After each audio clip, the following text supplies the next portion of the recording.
Before we dive into today's episode, we want to make a quick but important disclosure.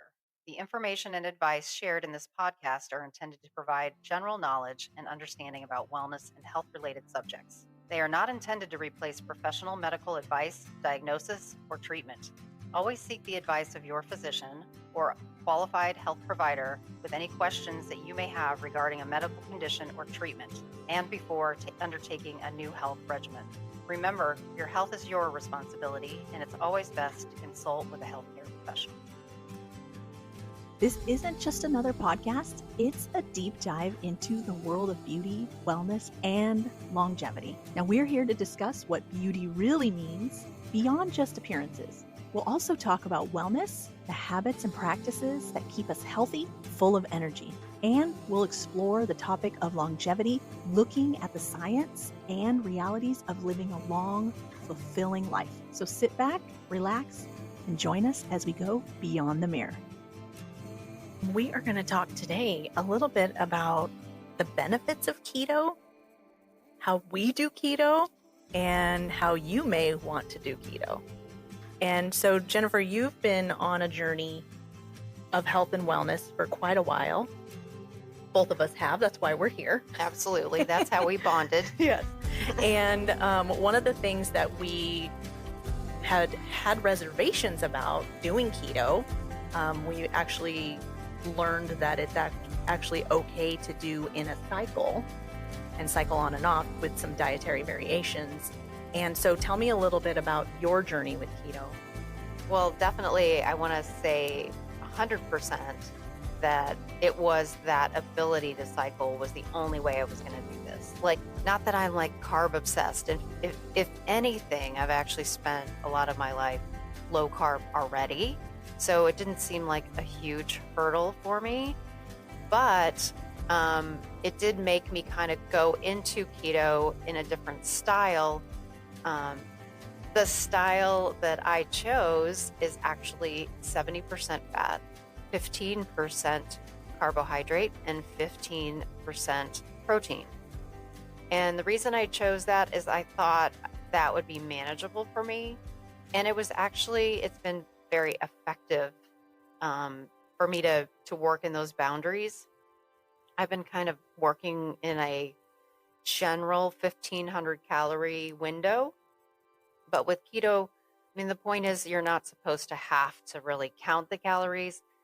It's just more that's kind of what it ended up working out to every day as I was measuring, because I can't just read the carb label and and I do weird things like drink raw milk. I didn't know what the carb count was for raw milk, for example. So I had to I used MyFitnessPal actually to try to monitor my macros for that. I love that app. Yeah, it is very helpful. It is. How about you? So I had tried keto in the past quite a few times, and I used to do Atkins. And my history is I realized when I was probably in my mid-20s that I was a carb addict. And so, pretty much majority of my family had diabetes, and I didn't want it. And so that was one of the things that made me more carb aware and realizing, like, do I really want to drink my carbs, or would I rather eat them? Or, if I have cheesecake, that's less carbs, so I can still have the things that I like, but do them in a way that's a little more beneficial to my body. So when I realized that I was carb sensitive, then I started to see a lot of really amazing results when I came off of certain processed carbs. And so then when I went ahead and did the keto, of course, it wasn't a long-term game solution for me either. And so now knowing that I can cycle on and off, that has been a really big game changer. For me, I don't count calories. I am not a fan of counting calories. When I'm on a good day, I'll use MyFitnessPal. But I just make sure I stay under the 50 carbs, and I make sure that I get my allotted fats in. And that's the two things for me that works really, really simply and easily for me. So are you just monitoring it by, how are you monitoring that? If you're not using MyFitnessPal, or are you just not using calories at all? I don't count calories at all. No, I'll just make sure that I stay under the 50. So I do have a little thing that I do track my carbohydrates with, Okay. and I'll write down my meals and track the carbs, but that's about it. And then I'm just making sure that I add in my fats for the day. Okay. Yeah, like my grass-fed butter and, all my Sure. oils and Sure. Mhm. Yeah. And that's the thing. Like one of the things I actually found a little challenging as I was, starting my process was like, I don't have a hard time using butter and oil. I've always actually been pretty good about that. It was more like, am I eating this whole tablespoon of butter or not? Because like a lot of times the answer would be no, Mhm. right? And so then how do I track that? Like Yeah. I put 2 tablespoons in. Now I'm going to say, actually, I had one of those because Mhm. odds are I didn't scoop every ounce of butter out of the skillet to put all over the steak I was eating or Yeah. whatever it was, or fish or whatever. Yeah. So, but I actually personally, I was dreading keto. I was like dragging my feet, like, how am I going to do this? And that's only funny because I actually am a very disciplined eater. Mhm. And I mean, I've done all kinds of crazy diets that are much harder than this. Oh yeah. But once I got into it, I'm like, you know what? It was only a shift. Mhm. And I think if people look at it as a shift, then that would be helpful. And also if you don't just jump into keto, like, why don't you start? And I did do this. I started lessening my carbs. Yeah. Like, okay, let's do under 100. Mhm. And then now let's do under 75. Yeah, I've had people get really good results just being under 120. Oh, I know. I was actually sitting with my lovely husband on on a carnivore day, and we can talk about that too. Yeah. And he had a Pepsi in front of him, and I picked up the can, and I was like, oh my gosh, 42 sugars. this is like all the carbs I can eat in 24 hours. It's actually more than the carbs I can eat in Yeah. 24. And you're going to sip it back in, 20 minutes or No whatever. problem. Yeah, I know. So, I mean, they're sneaky. Carbs are sneaky. they really are. And, but for me, it was not as challenging by kind of like, you don't go to the gym and just start lifting 300 pounds. Yeah. Yeah. Right? Yeah. Yeah. Mm-hmm. So when you're going into Ease in. dietary changes, if you like dip your toe in and then your ankle and then your knee, and then the next thing you know, you're in and you're doing it. And it's not as shocking to the system. You're not going to have like keto flu and things like that. And it's a lot more manageable. And I think we should really talk about some of the benefits that are tied to doing this in a variation style, cycling in and out of keto. And one of the big things is it helps to heal your hormones. And I think there's so much hormone disruption happening, because we've got different chemicals that we're exposed to. We've got lots of stress in our lives. We get thrown things at us that, we're really not used to, and we have a hard time dealing with it. And so that really plays a key role in our hormone function. And then we also have issues with our cells not functioning the way that they should either. And so this really helps to work on that cell wall, the cell membrane, which is how things get in and out of your cell. It's how your body communicates with hormones, nutrients, enzymes, anything that needs to get into the cell or out, in detoxification. And so I really do like that it helps to heal the brain. And one of the places that we are really good at storing our toxins is the brain and the liver. And so I do like that it helps to alleviate some of that stress. And if you think about what's going on right now, like in the world, we have a lot of neurodegenerative issues. And so what's your take on that? No, absolutely. Like I wasn't going into it with a high need for weight loss. Mm-hmm. Um, I've made some medicinal changes that have had my weight creep up a little, but it's all for the positive, so it's okay. So I wanted to take a little off, but that wasn't the main goal for me. It really was about reducing inflammation, Yes. eating whole foods, getting off processed foods, and just cleaning up the diet and being a conscientious eater. So like that was my goal. And I have a oral ketone meter, and it's a great little meter, and it would show me. It was cool because it would be literally like, you're currently in a level of ketosis where you're reducing inflammation, where you're improving your brain health, where you're now improving longevity.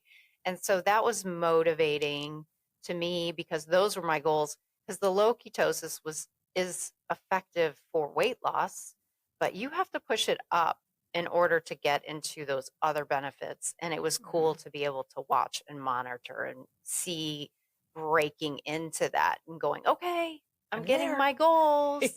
That's awesome. Very cool.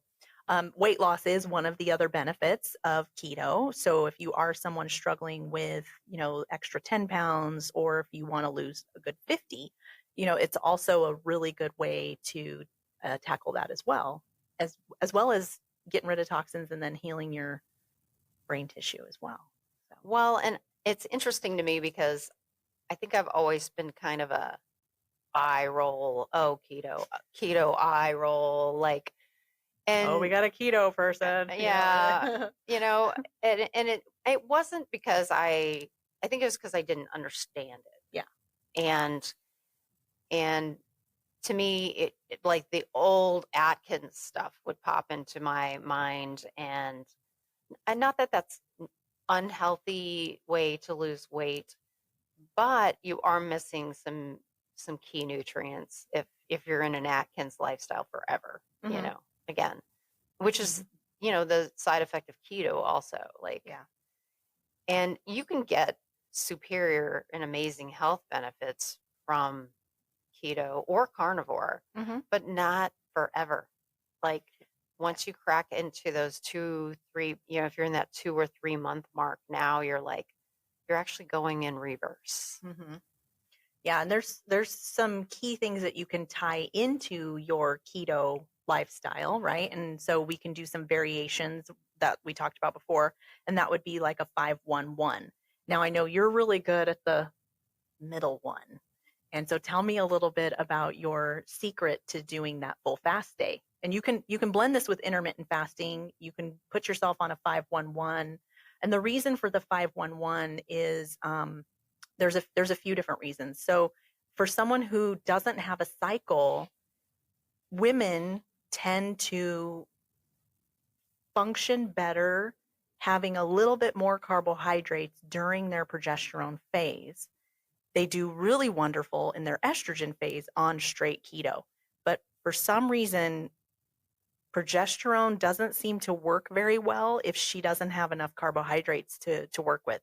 And so adding in those extra carbohydrates really benefits a woman who's doing keto or cycling with some sort of variation of fats to have that little bit extra carbohydrates in those days. Now, if you're someone who's had a hysterectomy and you don't know when that is, the 5-1-1 is a great way to kind of give yourself that variation. That is what I follow. And I love my little 5-1-1 because I do about 5 days of my keto. I do 24-hour fast, and then I do 1 day of feasting. And you can put that in, your 1 day of feasting, whatever day works best for you, which I tell my clients too, because they're always worried about, well, can I have it on Saturday? Absolutely, you can have it on Saturday, so you can put it in wherever it is that you want. But tell me a little bit about how you have a few secrets as far as how to get through that 24 hours. Sure. Well, actually, I want to ask you about on your 5-1-1. So are you measuring ketones when you're doing that? Am. And then how long does it take you to get back in ketosis after your feast It day? takes me 3 days. Okay. So then as you're working through and up into that ketone, development, are you still gaining the same benefits? I am. I'm super mentally clear. I'm very focused. I sleep like a baby, and my weight stays very nice. Like I lose weight. Okay, yeah, that was my Hmm. question. Do you go down or do you maintain or yeah. And so for me, actually fasting has been an integral part of a lot of things that I have done. I originally was diagnosed as insulin resistant. I mean, it's probably been 14 or 15 years, something like that. And Back before it was popular. back before it was cool, Hmm. back before there was medicine really, Yeah, other yeah. than metformin, and that was Hmm. it. Yeah, And that was not very effective for me. And so I had to do it through diet. yeah. And that's how I kind of have always had kind of a low carb lifestyle. But for a while, I did what's called 5-2 fasting, Mm. which is 5 days a week eating whatever you want, Mhm. and 2 days non consecutive where you eat 500 calories or less, which Mm. is like the body does kind of view that as almost a full 24-hour Yeah. fast. And that was hard. I wouldn't Mm. like, I wouldn't be like, oh yeah, go do that because it was not fun and it was difficult. But it did teach me the discipline Mhm. of fasting and how to maintain that and how to have the mental outlook of, oh, today is terrible, but guess what, tomorrow you can eat whatever you want. And that actual diet scenario was the way I lost weight. Mm. So I was eating what I wanted for 5 days a week, Nice. That's which is cool. crazy. So Yeah. for someone that struggles with the rigidity of dietary restriction, if you can work it out to have a couple of days of rigidity, it's great. But again, for me, that was just a discipline thing, and it worked extremely well. I was over 200 pounds, and I lost so much weight that way. Wow, that's amazing. And I think just like with anything, you can train your body, Sure, because it's fasting can be a little tricky for some people. But I think it's doable for most everybody. And we used to do it all the time. we were designed for We it. were designed for it. We were Yes, absolutely designed for it. And the studies that show what happens when you do fast are phenomenal. Your body moves into this autophagy, at like 17 hours, where you start cleaning up cells that don't belong. Your proteins break down that you're not using, and you start utilizing them in a way that is actually beneficial to you, amongst other things. Your immune system starts functioning like it's designed. So we benefit from a lot of that stuff that we used to do in the past, and for about the last 150 years we haven't done. sure. you know Sure. Well, so on the fasting train for me, there was a time a few years ago where I was just like I was having a digestive reaction to everything under the Ugh. sun. And I'm like, what is this? Like, there were so many restricted foods. There were so many restricted, even like wine and things that I'd always consumed, not really in excess, but just in moderation. I was having issue, and I was Mm. like reading, and I did a 3-day water fast. Now, my family just really loved me the whole time that I was They doing this. didn't. They thought it was so fun. They love it when I say, oh, let's do it. I'm going to do a 3-day They're like, fast. oh no. But I will say, in those 3 days, again, very discipline oriented, but not impossible. Not impossible Yeah. if planned and thought through well. Um, my trick for a 3-day fast is to begin it after lunch one day. Mm. Okay. So if I'm doing a 3-day water fast, let's say I'm going to do it starting Friday, Hmm. I will stop eating after lunch Friday, and I will begin eating again at lunch Monday. Hmm. And so it means you're really only having 2 Hmm. days where you're like completely Not eating. sacrificing. Yes. Yeah. But that reset me in such a way. It was tremendous. It literally fixed the issues I was having in such a dramatic way. I was like, okay, there's something here. This is like important, you know. And so I've since like rolled that into a periodic thing for me. But more recently, I've been throwing in an occasional 24-hour fast. And with that one, I actually start at dinner. So I have dinner and then I don't eat again till dinner the next day. There's lots of times where we almost do that, right? Yeah. In just busy world, busy mom Mm-hmm. society, like that's sometimes that almost happens naturally. So I choose a busier day to do it. Like I know I have a lot to do. I know I'll have many distractions.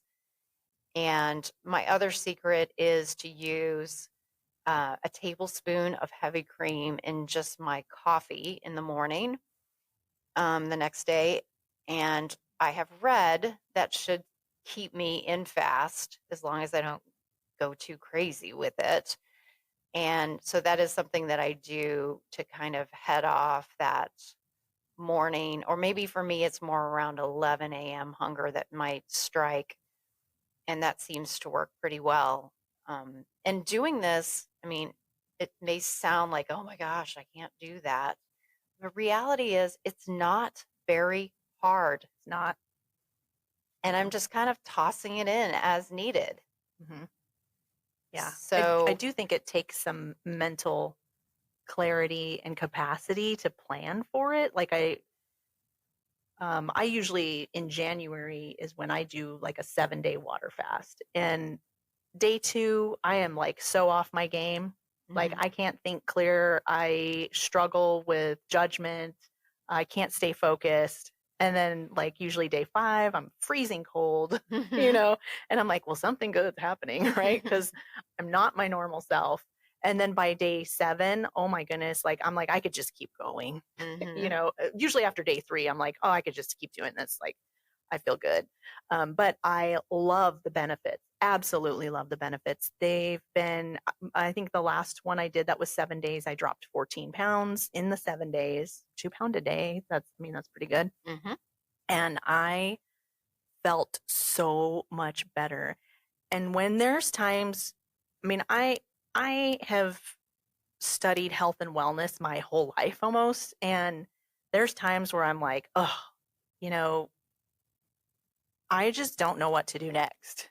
And so that's when I'm like, it's time for a reset. Mhm. And that fast is my reset. And so when I feel icky or I feel like, all the things that I'm doing aren't giving me the exact benefits that I'm looking for, that's when I give my body the reset. And it is a game changer. When I was growing up, my mom used to fast all the time. And so she would do 30-day water fasts. She would just sometimes do nothing, like air. I was Mhm. like, you breathing. A dry fast, yeah. Uh-huh. And so I mean, we learned from her that it's completely fine. And it's interesting because when a friend of mine and I, she wanted to do the fast and she wanted to do a 5-dayer, and I like on her Facebook post was all about, oh my gosh, that's so unhealthy. How can you be doing that? And I thought it was funny because mine, everybody's like, go, go, go, all encouraging. And so it was very interesting. I had not ever encountered the different thought processes behind fasting. It's always been something that's been beneficial in Mhm. my mind, Yes. and so then when to see people thinking like, oh my gosh, that's so unhealthy. And I'm like, no, actually, it's so beneficial, you know? Yes. Well, although you say all of these things are true, Mhm. however, as women, we do have to do it differently. We do. And the fasting should not be done during your progesterone phase. So Really explain what window of time during your cycle that is. Yes. So day 1 is your cycle starting, and that's when your estrogen phase happens for that first couple weeks. In that second couple weeks, we're usually a 28 to 30-day cycle. In that second couple weeks is your progesterone phase.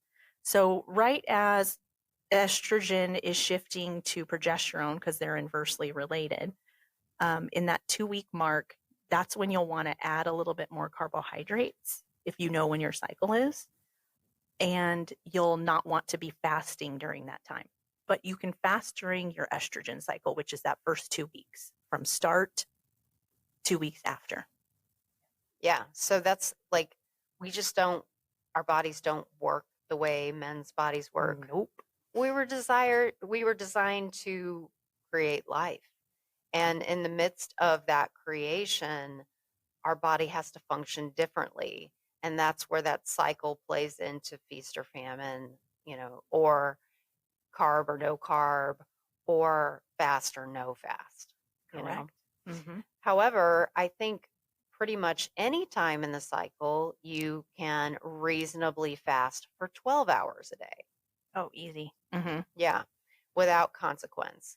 And so that's actually something I've done naturally for a long time. I have no difficulties, being done with my dinner at 7 or 7:30 at night and fasting till 7:30 in the morning. Yeah. I'm not a night snacker. And if you start doing that, you actually feel better and sleep better and digest better Yeah. and all the things that go along with that. But that's okay. It's just when you start getting even into 16 hours of fasting and 8 hours of eating, even your cycle plays for that too. Yep. And so it has to be a consideration. Now, once you're in menopause, you're more, I don't want to say like a man, but you can operate more into doing 16/8, doing shorter eating windows, doing longer fasts, and those kinds of things. Definitely. And so, as long as you're keeping that in mind as you're making these, you'll actually feel better and it'll be easier to do it if you play along with your cycle. And I also do really want to stress the point of listening to your body because we are all different. I have a good friend, her and I fast together quite a bit. And on that third day, she has to do some sort of like bone broth. She starts getting really dizzy. Now she's also had neurological surgeries, so Sure. her intracranial pressure starts to change and shift. And so, listen to your body and make sure that you are doing the things that raise your vibrational frequency instead of, counterbalancing. So It's the same with if I am doing fasting, if it's 12, 24, 3 days. I've never tried to go beyond 3 days. I think with my insulin resistance, I do start feeling pretty terrible mm-hmm. after that. Like I could maybe push through to 5, but I'm pretty terrible at that point. I'm very good about using electrolytes. So a little salt in your water. Oh yeah. Or something, Huge. because that makes a very big difference in the process. Absolutely.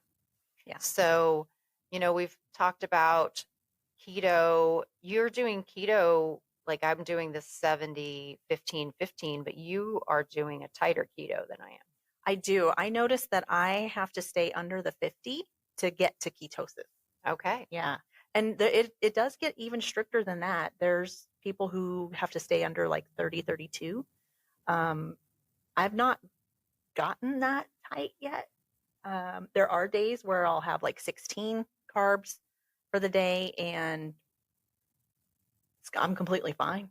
Yeah, you feel fine? I feel completely fine. Yeah, but like I can do a 7-day fast and not have like I don't ever get dizzy or shaky. Every once in a while I'll get a little bit shaky and I'll just drink more water. Yeah. And I can push through it. Water's key to all of that, actually. It really is. Now, when you're doing a long fast, do you allow coffee and tea? I do. Okay. Coffee I've noticed the coffee really helps me to curb my appetite. And I haven't tried putting the creamer in it yet. Only because like I've gotten so used to drinking my coffee black. Now when I put cream in it, it tastes weird to me. Well, it's more of it's to keep you satiated. It's a mental thing, Yeah. But like if I'm doing a water fast, I do use black coffee and tea. And of course it can't be like the fun like raspberry tea or anything. It really needs to be black or matcha or green or something a little more basic. Yeah, I do a cinnamon, and which also helps with digestion. Oh, sure, yeah. And curbing appetite. And so anyways, those I do keep those. That's my satiation when I'm doing a water fast. It's like, and then I'm not going through a caffeine withdrawal on top of my, other things that are happening from the water fast. Yeah. I definitely don't want to feel caffeine withdrawal on top of being hungry. Correct. Not that, not that It's it can't be fine. done that Yeah, it can way. be done. I've done it in the past. I've gotten off caffeine, I don't know how many times, and I don't usually have any symptoms. I think there's been one time where I had caffeine withdrawal and I was like, never again. What is this? I Doesn't think feel I very think good. I did it without coffee on my first water fast, and that was the time my family was ready to murder me by the end, or maybe the vice versa. I was not very pleasant. And, coffee is the thing. Like that is like my treasure for someone that has spent a lot of time not eating a lot of sugar and carbs and even honestly breakfast. It's like my moment. The idea of like completely sacrificing it is just difficult for me. So we've hit on keto, we've hit on some fasting things, as we are all trying to try new things with our bodies and experiment with wellness. These are amazing ways to like lose weight, feel better, mental focus, lower inflammation, and overall help your longevity. Mm-hmm. And so, if this is something that you want to go along with us, we'd love to have you participate. Absolutely.